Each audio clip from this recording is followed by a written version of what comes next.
నమస్కారం గురువుగారు. నమస్కారం. గురువుగారు, అక్టోబర్ మాసంలో వచ్చేసి వృషభ రాశి వారికి మరి వీరికి ఈ మాసంలోని ఎలా ఉండబోతుంది, శుభ అశుభ ఫలితాల గురించి అయితే మాకు ఒక్కసారి తెలియచేయండి గురువుగారు. ఓం శ్రీ గురుభ్యో నమః. వృషభ రాశి వాళ్ళకి అక్టోబర్ నెలలో ఏ విధంగా ఉంటుందో తెలుసుకునే ముందు మనం ముఖ్యంగా ఏ గ్రహాలు ఏ రాసుల్లో ఉన్నాయో ముందుగా తెలుసుకోవాలి. వృషభంలో గురువు, మేనంలో రాహు, కుంభంలో శని, కర్కాటకంలో కుజుడు, కన్యలో కేతువు. రవి గ్రహము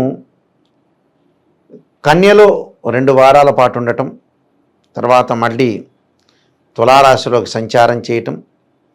శుక్రగ్రహము తులారాశిలో ఉండి వృశ్చిక రాశిలోకి సంచారం చేయటం. బుధుడు తులారాశిలో సంచారం చేస్తాడు. ఇది అక్టోబర్ మాసంలో ఉన్న గ్రహస్థితి. మనం ఫలితాలుగా చూసుకునేటట్లయితే అక్టోబర్ నెలలో ముఖ్యంగా వృషభ రాశి వాళ్ళకి లాభంలో రాహు ఉండటం వల్ల చేయు పనుల యందు ధనధాన్య లాభం కలగటం, పశువులు, గృహాలు, వాహనాలు కొనుగోలు చేయడం జరుగుతుంటుంది. ఇక్కడ ఉండి విదేశాలకు వెళ్ళాలనుకునే వ్యక్తులందరికీ కూడా వాళ్ళ యొక్క కోరికలు తీరటమే కాదు, అలా విదేశాలకు ప్రయాణం చేయటం అంటే విజిటింగ్ వీసా అంటారు, జస్ట్ విజిట్ చేయటం కూడా చేసే అవకాశాలు ఎక్కువ ఉంటాయి. ఆ దేశం యొక్క పౌరసత్వం లభించే అవకాశాలు కూడా ఎక్కువగా ఉంటాయి ఈ రాశి వాళ్ళకి. దాంతోపాటు దైవారాధన, బంధువుల యొక్క దర్శనాలు, అధికారుల యొక్క అభిమానాలు బాగా పొందే అవకాశాలు ఎక్కువ ఉంటాయి. అంటే ఇవన్నీ కూడా వాళ్ళకి రాహు వల్ల లభిస్తాయని అర్థం. అంటే ఉద్యోగ భద్రత వస్తుంది, ఆదాయం కూడా బాగా పెరిగే అవకాశాలు ఎక్కువ ఉంటాయి. ఇది రాహు వల్ల వీళ్ళకి ఏర్పడుతుంది. వృషభ రాశి వాళ్ళకి ముఖ్యంగా మనం చూసుకునేటట్లయితే షష్టమ స్థానంలో రవి ఉంటాడు. ఈ షష్టమ స్థానంలో రవి ఏదైతే అక్టోబర్ ద్వితీయ భాగంలో ఉండటం వల్ల ఆరోగ్యం అనేది గతం కంటే కూడా బాగా మెరుగవుతుంది.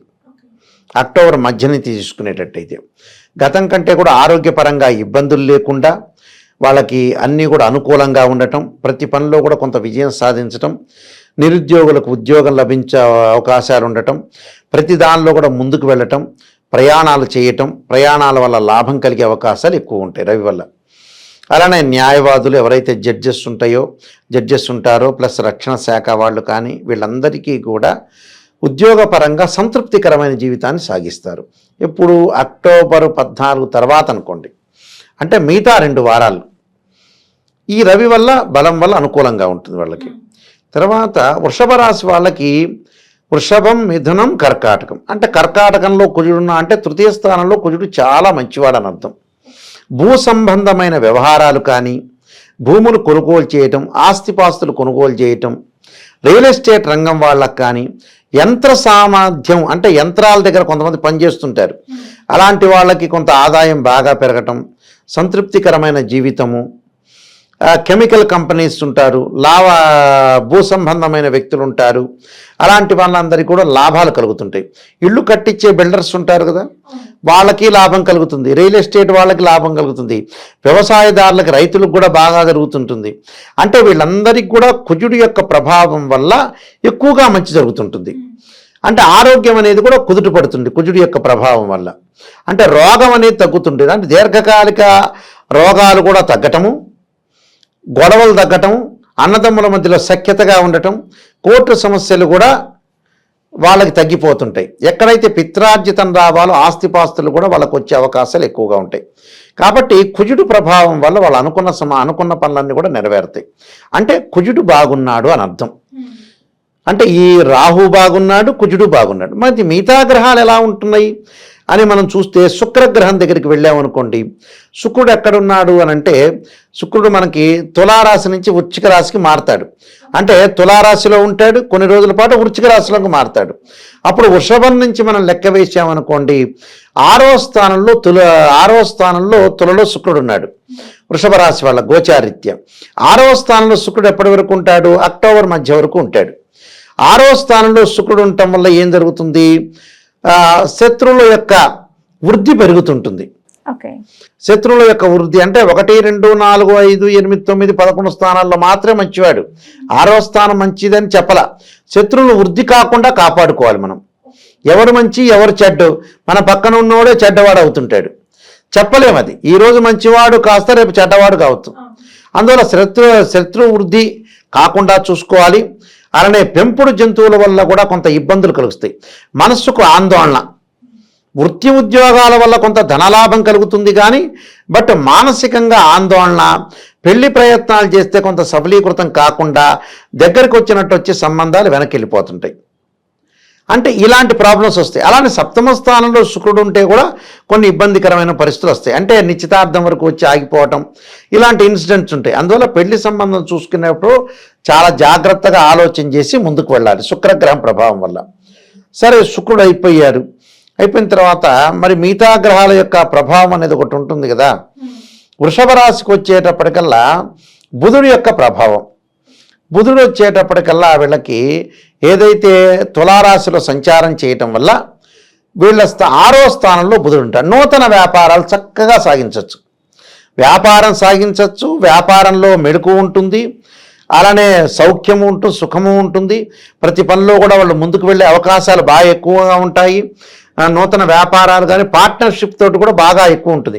అంటే ప్రతి దానిలో కూడా అనేక మార్గాల ఆదాయాన్ని వెతుకుతుంటారు. ఆ వెతుకుతున్నవి జరిగిపోతుంటాయి. అంటే గతంలో వీళ్ళు సందిగ్ధ స్థితిలో ఉంటారు. అలాంటి వ్యక్తులు ఏదో రకంగా ఆదాయం అనేది బాగా పెరుగుతుంటుంది. వీళ్ళకి బాగా పెరిగి ముందుకు వెళ్ళే అవకాశాలు ఎక్కువగా ఉంటాయి.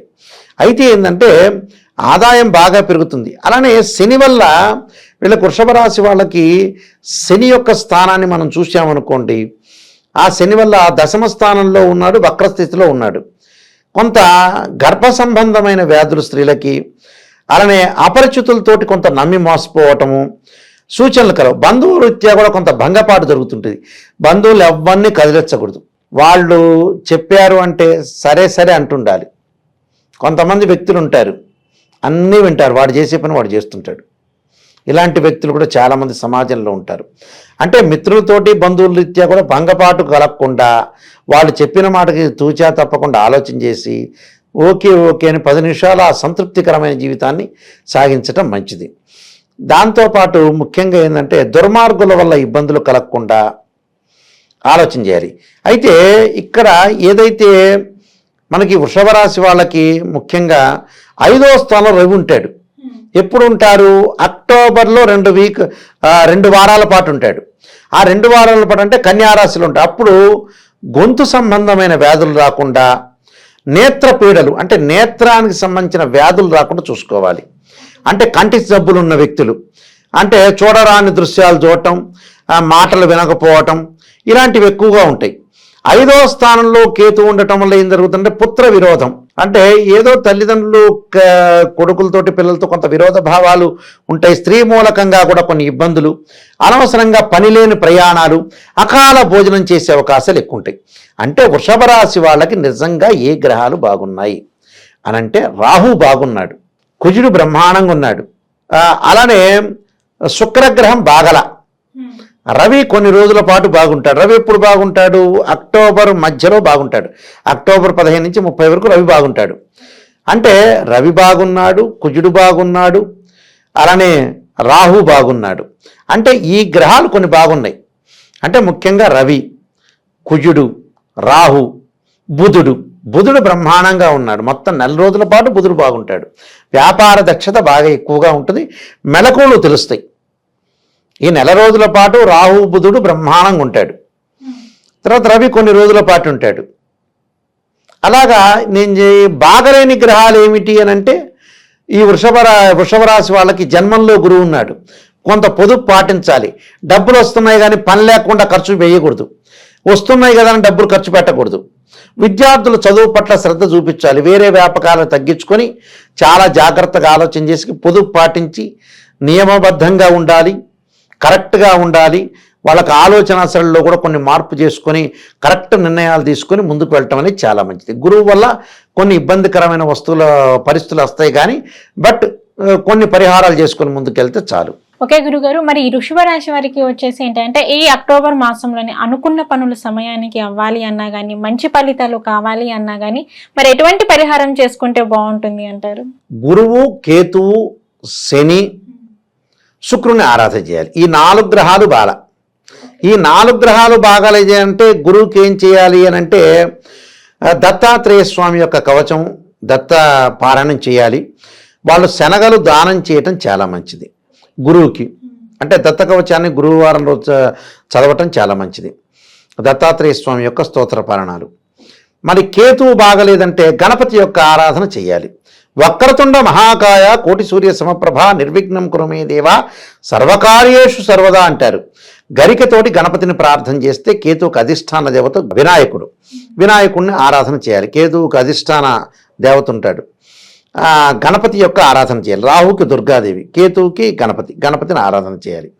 తర్వాత వచ్చేటప్పటికల్లా మనకి శని ఆరాధన చేయాలి.